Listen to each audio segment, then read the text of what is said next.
Para analizar lo que estamos viviendo hoy y también pensando en lo que será el escenario que viene, ya está con nosotros Edgardo Moreno, periodista especializado en política y también en economía, un amigo de nuestro programa, Edgardo. Así es. Edgardo, un gusto que estés con nosotros. Gracias por aceptar la invitación.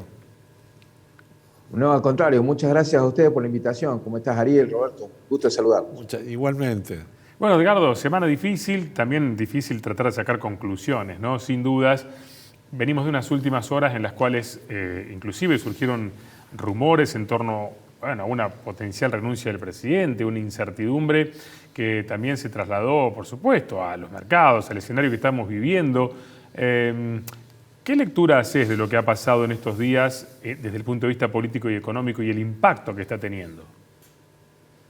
Bueno, la cantidad de rumores, de versiones, trascendidos y también de novedades efectivas que hay, no solamente las informaciones de dudosa procedencia que circulan por todos lados, por las redes sociales, por las redacciones de los medios, tienen una motivación central, digamos, un origen, y ese origen es el alto grado de incertidumbre que genera un país en el cual hay, yo diría como matriz de análisis, por lo menos tres grandes preguntas que siguen sin respuestas.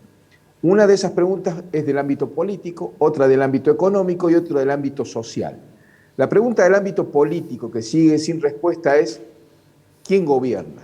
No es un dato menor, es el dato central de la gobernabilidad de un sistema democrático.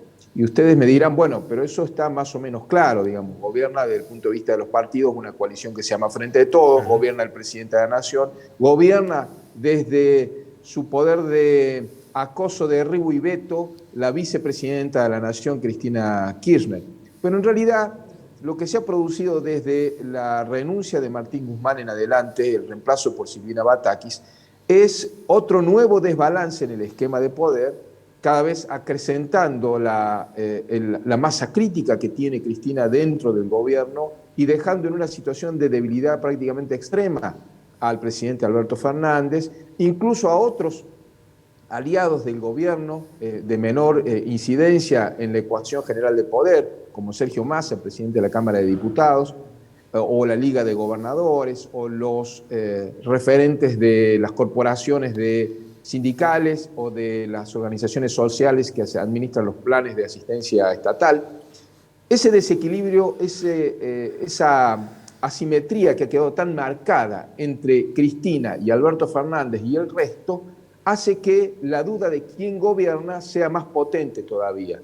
Porque Cristina está acumulando cada vez más poder dentro del gobierno, voltea a quien ella quiere, prácticamente le es suficiente con señalar con el dedo, hacer un discurso y se cae el funcionario apuntado, pero no genera gobierno. Una cosa es acumular poder y otra cosa es ejercerlo en la administración. Cristina no administra, no gobierna. En realidad solamente desestabiliza y veta. Y esto es una acumulación de poder que genera, en lugar de administración de gobierno, vacío para el gobierno y fragilidad para el presidente. Entonces, esa pregunta sigue sin respuesta. Y mientras siga sin respuesta, lo que eso genera es una enorme incertidumbre acerca del proceso de toma de decisiones reales en el sistema político argentino. La pregunta que viene de la economía y que sigue sin respuesta también es ¿cómo se ajusta? Porque la economía está totalmente desajustada. En realidad Martín Guzmán ha dejado una bomba activada en muchísimos frentes, ha mantenido el volumen del déficit fiscal, el nivel de reservas está prácticamente exhausto, el volumen de la deuda interna se ha acrecentado hasta generar una bola de nieve que yo creo que Martín Guzmán se ha ido escapando de ese problema que él mismo ha generado, el volumen de emisión monetaria, la cantidad de subsidios acumulados y que no han sido reasignados ni reducidos por la Administración Nacional. Es decir, el Estado no ha hecho ningún ajuste para acomodar las variables de la economía que después terminan estallando a través del índice inflacionario o la devaluación de la moneda, la cotización cada vez más creciente del dólar, la caída en los precios de las cotizaciones de los bonos soberanos. No se sabe todavía si va a ajustar el Estado o si va a seguir como va, donde va ajustando la realidad, va ajustando la economía real, van ajustando los mercados que lo hacen de la única manera que pueden, desordenadamente. Y esto hace que la incertidumbre sea mayor. No se sabe, la economía no tiene una respuesta, porque como no se sabe quién gobierna, tampoco se sabe cómo se ajusta la economía. Edgardo, Sí. Escuchándolo, yo le quiero preguntar algo porque esta gente, con todos los errores que usted señala, desprecia al pueblo. Porque ¿cómo nos podemos comer la afirmación de Alberto Fernández cuando le preguntaron por qué faltan los dólares? Es porque la Argentina está creciendo mucho. Ratificó por la vocera. ¿A usted no le parece que esto es un reírse, ¿no?, en la cara de parte de este fantoche y de su vocera presidencial? ¿Cómo puede creer que faltan dólares porque estamos creciendo? Bueno, sin lugar a dudas que es una afirmación que se refuta a sí misma.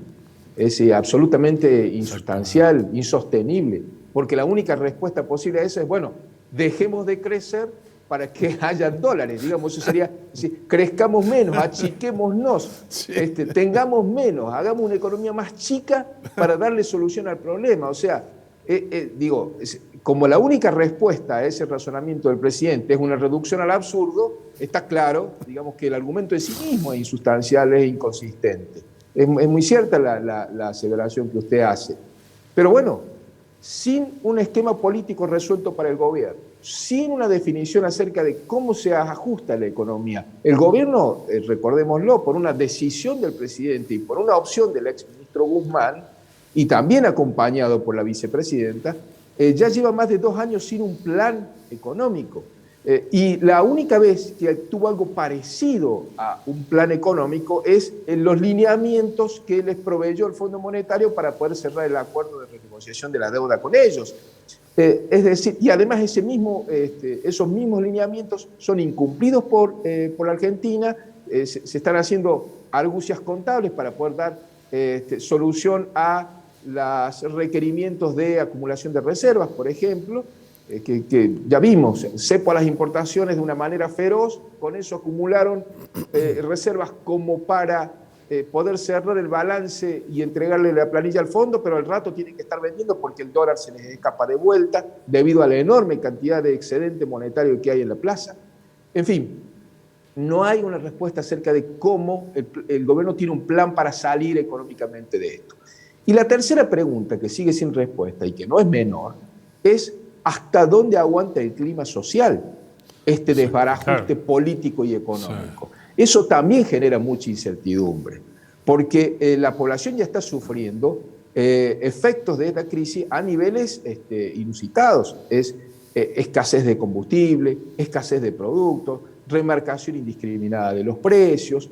Prácticamente, lo veía ayer a Juan Grabois, un dirigente que se autodefine como líder social o como referente social, que dice que Cristina le dijo que estamos en riesgo de una hiperinflación. Qué curioso, un dirigente social que se supone que camina por las calles, que anda por las ollas populares, que anda por los merenderos, si Cristina no le avisa que aumentaron los precios, él no sabía, ¿no? No se enteraba que había aumentado el precio de los fideos a un nivel que es inaccesible para la gente. Y que además hay escasez en las góndolas de los supermercados de muchísimos productos porque no tienen valor.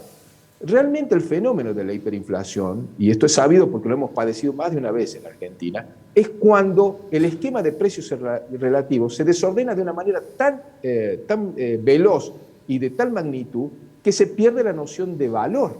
Es decir, no se sabe cuánto vale un producto. Y eso es lo que estamos viendo en la reacción autoprotectiva que tienen los comerciantes. Dicen, yo no sé a qué precio tengo que vender lo mío, porque no sé a qué precio repongo el stock, porque no sé a cuánto me van a venir la próxima lista de precios a mí. Es decir, ese es el umbral próximo a el descontrol final del proceso inflacionario. Ahora, Edgardo, en función a lo último que mencionabas, ¿no? ¿Hasta cuándo aguanta la gente? Y sobre todo también aquellos que motoricen la economía, que estén en una situación, como bien mencionabas vos recién, esto requiere medidas urgentes, rápidas, efectivas, y el gobierno no está en condiciones de hacerlo por todo lo que mencionaste desde el comienzo mismo, ¿no? Por esta fragilidad del presidente y por las diferencias con la coalición de gobierno. Bueno, ahí tenés el ejemplo, porque se dice, yo creo que efectivamente Cristina ha logrado imponer su lógica de pensamiento económico global dentro del gobierno, pero no administra la gestión, ni quiere hacerlo. Claro. Vamos a poner un ejemplo de lo que vos mencionabas, Ariel. Concretamente, ella empujó la renuncia de Martín Guzmán hasta que lo consiguió, pero nadie tenía el relevo para Guzmán. No. Hubo un vacío ahí hasta que se produjo toda una serie de sugerencias, de trámites, de gestiones, de vetos, porque ofrecían esto y decían que no, este otro tampoco, hasta que al final llegaron a la figura de Batakis. Batakis no tiene un plan, ni siquiera tiene un equipo. Llevamos cerrando una semana, reemplazando en medio de un proceso que ella misma dice que está al borde de la hiperinflación y ella misma genera una situación de inestabilidad, cortándole la cabeza a la gestión económica del gobierno sin tener una alternativa de reemplazo. Claro. Esto es el nudo político del problema. Cristina acumula poder para desestabilizar, pero no gobierna. Y esa es la peor ecuación posible, porque debilita al presidente y genera un vacío con esa debilidad que no lo llena el presidente, no lo llena el resto del equipo gobernante, tampoco lo llena ella. Y es un principio en la política como el de la física, digamos. No puede haber vacío. Alguien tiene que estar en el proceso efectivo de toma de decisiones.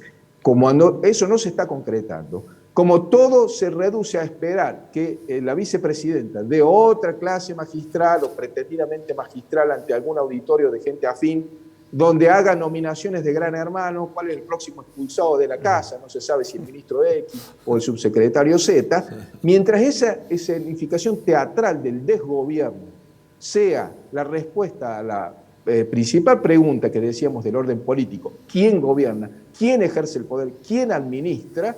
Obviamente que ni la economía ni el plano social van a tener principios rectores como para empezar a ordenarse.